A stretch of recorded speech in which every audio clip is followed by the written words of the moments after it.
ሁለት ሰዎች አንድ አይነት ከተማ ውስጥ ይኖራሉ። አንድ አይነት ትምህርት ተምረው እንዲያውም አንድ አይነት ደሞዝ ይከፈላቸዋል። ከ5 ዓመት በኋላ ግን አንደኛው የራሱን ድርጅት ሲያቋቁም ሌላኛው ግን አሁንም ደሞዝ መቼ ይገባል እያለ በጭንቀት ስልኩን ያያል።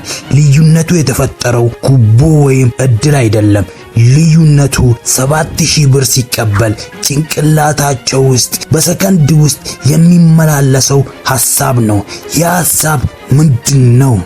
ሀብታም መሆን የሚጀምረው ከኪስ ሳይሆን ከአስተሳሰብ ነው። ዛሬ በሁለት ጓደኛ ማቾች ታሪክ ውስጥ እያለፈን በሀብታሞች እና በድሆች መካከል ያለውን 5 ትልልቅ የአስተሳሰብ ልዩነቶችን እናያለን። ይህ ቪዲዮ የገንዘብ አመለካከታችሁን ለዘላለም እንደሚቀይር በ5 እጄ እምላለሁ።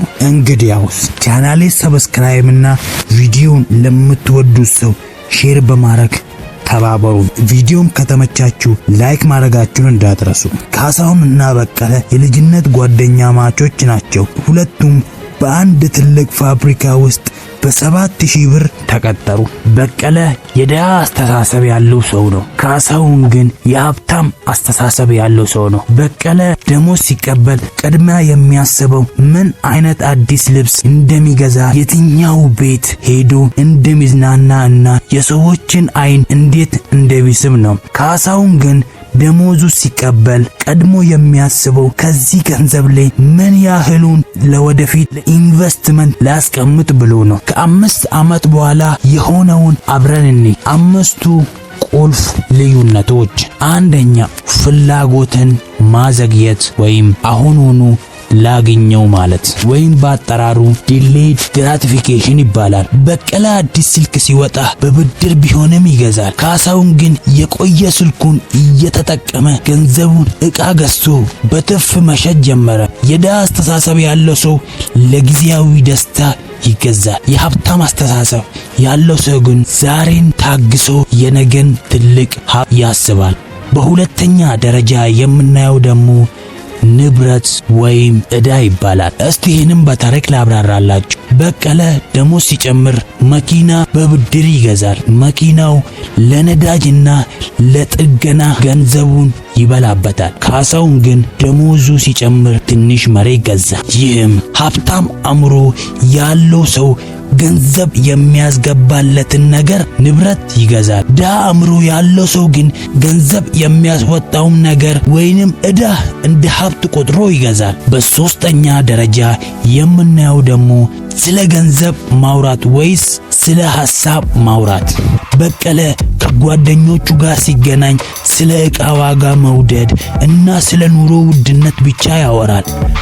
ካሳሁን ግን ስለ አዳዲስ ቢዝነስ ሐሳቦች እና እንዴት ተጨማሪ ገንዘብ ማግኘት እንደሚቻል ይጠይቃል። ይህም ማለት የደሃ አስተሳሰብ በችግሩ ላይ ያተኩራል። የሀብታም አስተሳሰብ ግን በመፍትሄዎችና በእድሎች ላይ ያተኩራል። አራተኛ፣ ለገንዘብ መስራት ወይስ ገንዘብ እንዲሰራ ማድረግ። በቀለ ትርፍ ሰዓት ሰርቼ ደሞዜን ሊጨምር ይላል። ካሳሁን ግን እንዴት ሌላ ትንሽ ቢዝነስ ከፍቼ እኔ በሌለሁበት ገንዘብ እንዲመጣልኝ ላድርግ ብሎ ያስባል። ከዚህ የምንማረው ደግሞ ሀብታሞች ገንዘብ ለእነሱ እንዲሰራላቸው ያደርጋሉ። ድሃዎች ግን እድሜያቸው ሙሉ ለገንዘብ ሲገዙ ይኖራሉ። በመጨረሻ ደረጃ ደግሞ የምናየው መማርን ማቆም ወይስ ሁሌም ተማሪ መሆን። በቀለ ስራ ሲጨርስ ቲቪ ያያል። ካሳሁን ግን ስለ ገንዘብ አያያዝ በጽሑፍ ያነባል፣ ቪዲዮዎችን ያያል። ትልቁ ኢንቨስትመንት ራስ ላይ የሚደረግ ኢንቨስትመንት ነው። ሀብታሞች ዕውቀት ይገዛሉ፣ ድሃዎች መዝናኛ ይገዛሉ። አያችሁ? ከ5 ዓመት በኋላ በቀለ አሁንም ደሞዝ ጭማሪ ይጠብቃል። ካሳሁን ግን የራሱን ትንሽ ድርጅት ባለቤት ሆኗል። ልዩነቱ የተሰጣችሁ ገንዘብ ሳይሆን ገንዘቡን የተጠቀሙበት አእምሮ ነው። ሀብታም ለመሆን መጀመሪያ አስተሳሰብን መቀየር አለብህ። ዛሬውኑ ውሳኔ መወሰን ትችላለህ። ከዛሬ ጀምሮ ንብረት እንጂ ዕዳ አልገዛም ብለህ ጻፍ።